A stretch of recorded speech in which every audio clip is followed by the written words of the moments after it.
still setting the tech up. Okay, hey. So I just want to do a couple of thank yous real quick to Mike Flynn, who we were just talking. He came up with the idea to do a prankster film this year. He turned the screen the other way. He's got onto this way. And Turn it the other way. and so that's a great idea. And I also want This camera that, facing this way. I know. LCK is open-minded enough to understand and grasp that, you know, that Kerouac and the Beats contain multitudes. And it's not just, you know, the books, and it's not just the Beats from the 40s and 50s, that it continues through all of these different genres and people and artists. And so that's important, and LCK gets that, and that's a big thing. And I also want to thank all my technical, Julian over there, the other guy in the front row, made all the tech and these guys are getting something going. Oh, is this mic work? We use this thing. Brian, how do you flip the camera? It's the. They just turn the machine around. Yeah. There That might do it. This machine kills fascists. Woody Guthrie lives.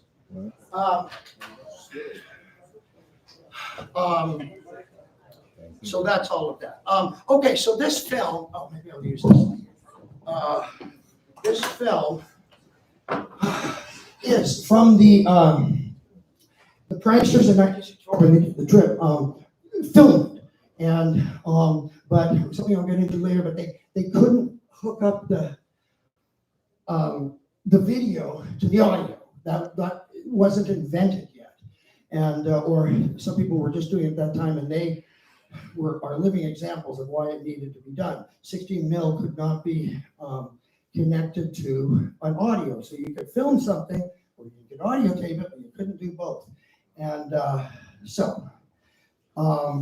footage mostly sat unused until Kesey and Dabbs finally, in the 90s, 30-something years later, were able to concoct and create a two-part version of this thing that they sort of sold as home movies. And then in 2011, anyway, is when the movie that you're going to see came out. Finally, a major Hollywood director, Alex Gibney, who actually won an Oscar for Best Feature Documentary for Taxi to the Dark Side.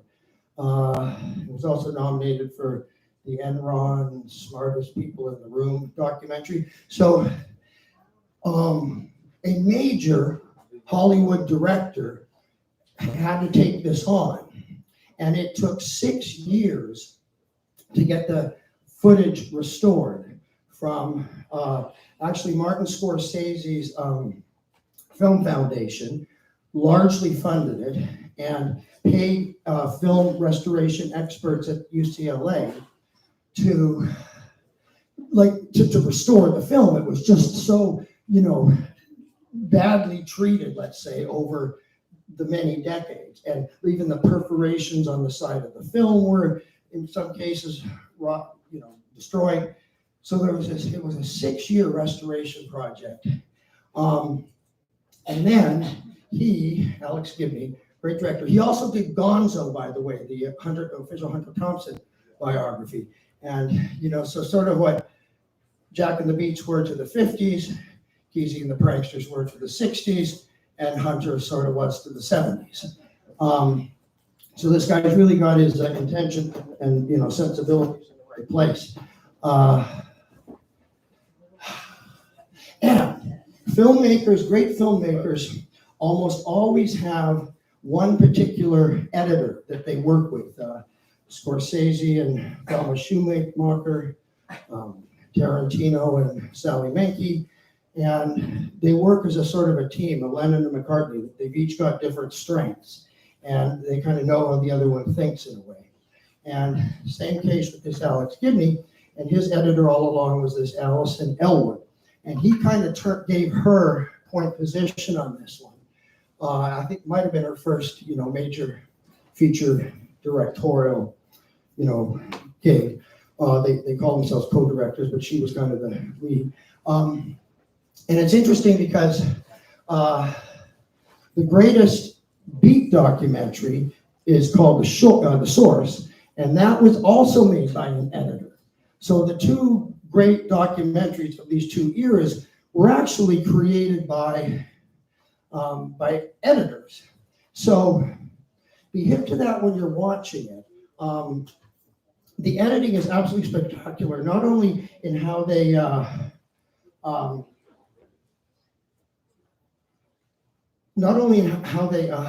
like edit the 64 footage, but it's storytelling, man. And so there's going to be like an intro-y thing where they give Kesey's background and stuff, and how they intersperse historical footage with the 64 stuff. The actual editing is, just watch for that all throughout the film. It's absolutely masterful. So that's one thing there. And so Mike wants me to do 15 minutes, so let's see how I can pull this off. You're going to see more moving Neal Cassady than you've ever seen in your life. So that's worth the price of admission alone.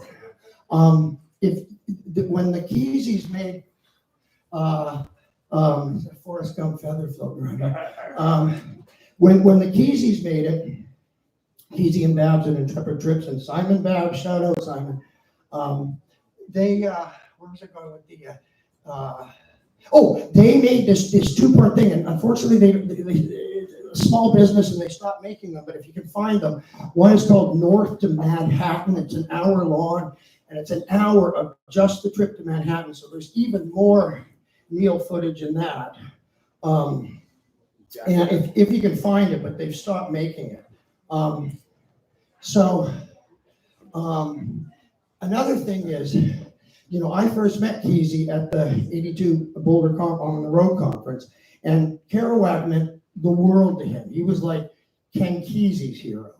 And and the filmmakers understand that, and you're gonna see that throughout the film a few different times.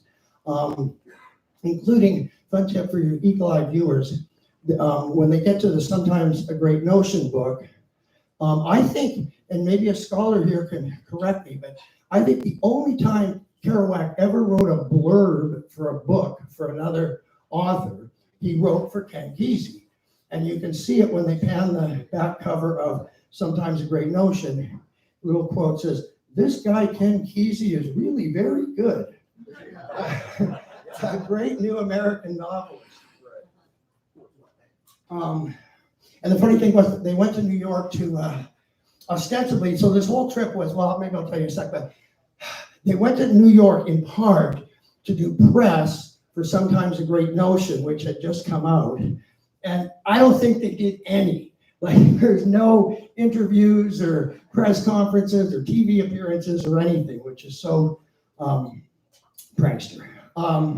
So you're going to see in this movie George Walker, who I performed at LCK with in 2017. We did a Jack and Neal show.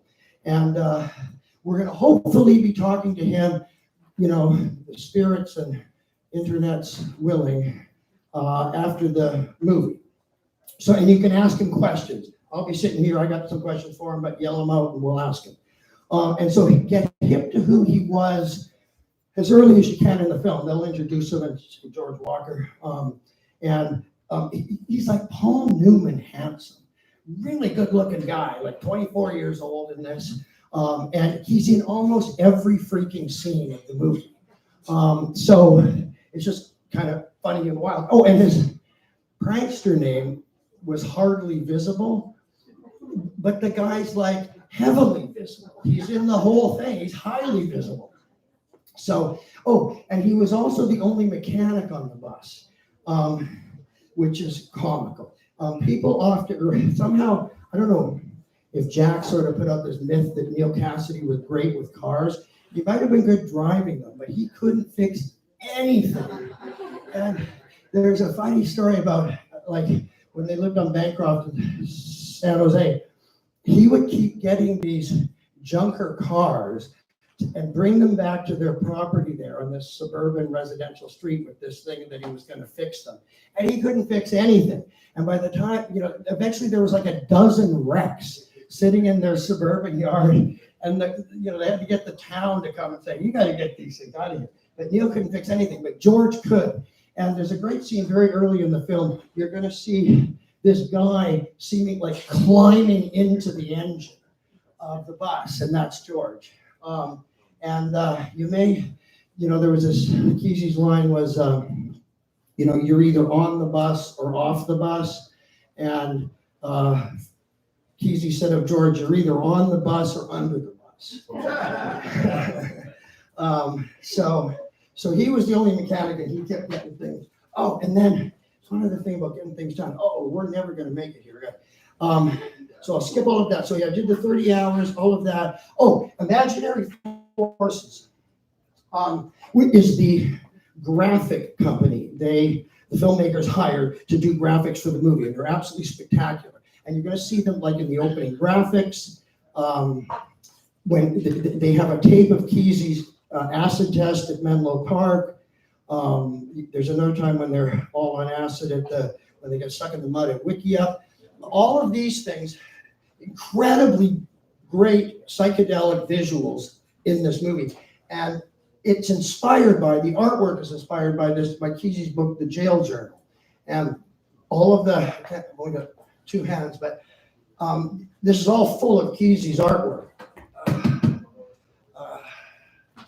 And they used, where is it? There's some. They used this artwork that Kesey drew to inspire, and it's just a direct usage of Kesey's lettering and stuff like that you're going to see throughout. And also, there's a great little effect where when they go to a new town, like there's a crumpled piece of paper that unfolds into a postcard of the town they're going to. Great little effect. And all of these things were done by this, what would they call it? Imaginary Forces, who also did, by the way, the Paris Olympics just now, and the Emmys, and Dune, Mission Impossible, all the Transformers movies, Mad Men, Boardwalk Empire. So this major graphics company, they got to do this. Also, there's a lot of voiceover in this. Because there was very little audio to matching the video. And a number of them, four of the voices they have voice actors do it, because John Teton did an extensive interview with all of them in 74ish. And one of the tapes got lost. One of the people had laryngitis, so you could barely understand it. And two of the others were just so bad. So they got these voice actors to do the thing, which is actually what Ethan Hawke just had to do for the Paul Newman documentary, because Newman destroyed all of the film for his own documentary, and but there were transcriptions, and he got all these famous actors to read the parts, and that's what they've done here. So it works, but all the other voices, Kesey's, Cassidy's, Babs, George Walker, all of that is real. And you're going to see Larry McMurtry about 50 minutes in when they get to Houston. And he was in Kesey's writing class at Stanford. And this was right at the time he was writing The Last Picture Show. So McMurtry went on to have a hell of a writing career. And they stop and visit him, and it's pretty funny. And just one other little... for the eagle-eyed viewers out there, when they get to New York for the premiere of One Flew Over the Cuckoo's Nest on Broadway, it's Kirk Douglas is the McMurtry, and Gene Wilder was in the Broadway premiere of that, playing Billy Bibbit, if you remember him from the book of the movie. Oh, and the Dead up here, and it's just another example, like the first time they show Jerry Garcia and sort of introduce him, there's George Walker right beside him. So the guy is in this whole movie. At one point they cut to, and then the acid test happened and they were crazy. And the one shot they have is George dancing like a maniac. So it's kind of funny. And also when they get, this is very cool too, but when they get to the acid test, of course, the Dead were the Warlocks, right? Until November 65. And so the first times that they were doing acid tests and hanging with Kesey, they were actually the Warlocks. And these guys, Gibney and Elwood, were so dedicated. The audio you hear is actual Warlocks. It's pre-Grateful Dead songs that you'll hear in the thing. And then you also get a nice Morning Dew and Broke Down Palace and Truckin' and stuff. But the Dead were very generous in their, assistance with the guys doing this. Okay, and then the last point is this was the birth of documentary filmmaking as we know it. When this happened, it's 1964, you couldn't sync up a 16 millimeter camera handheld to walk around and make a documentary with audio. And there was a few pioneers who were doing that at that time. Like if you think of Robert Frank, Oh My Daisy, that was all shot silent. And all the audio in that is done in a recording studio afterwards, right? And so it was like Robert Drew, Albert and David Maisel, and D.A. Pennebaker, who made Don't Look Back, filmed in 65. And so these guys they figured out ways, they took cameras and figured out a way to hook up a reel-to-reel recorder to the actual camera. And that's how they were able to make, and there's a great picture of Pennebaker filming Dylan in 65, and he's got a top hat on and holding a 16 mil, and strapped over him is this big monster of a reel-to-reel. And you're gonna see some reel-to-reels on the bus and back in Kesey's barn. And they're these giant machines, is what a reel-to-reel recording device was, 100 pounds or something. So these guys, interestingly enough, just as they were sort of pioneering so many other things, painting a school bus and driving it across the country having adventures that everybody's done for now 60 years. These were the first guys to do it. And they were also sort of, at the cutting of the wave of documentary filmmaking. So this is right when documentary filmmaking was about to change forever. And here's these guys capturing their own world that was going to change the world forever. So that'll probably do it. You can buy this film for, I think it's like $13, $14, $12 on Amazon. So you can get a DVD of this thing, and there's great extras and a commentary version. And I've got some books here if you want, how the Beats begat the pranksters. It's all about all this psychedelic stuff. And that's a picture of Ken Kesey and Allen Ginsberg with their fingers entwined. Really symbolic of how these two movements blended together. So there we go. All right. You're going to love this. It's freaking great. Watch for the editing. It's absolutely masterful. Great graphics and lots of George Walker. Okay. Let's hit it. Who's ready?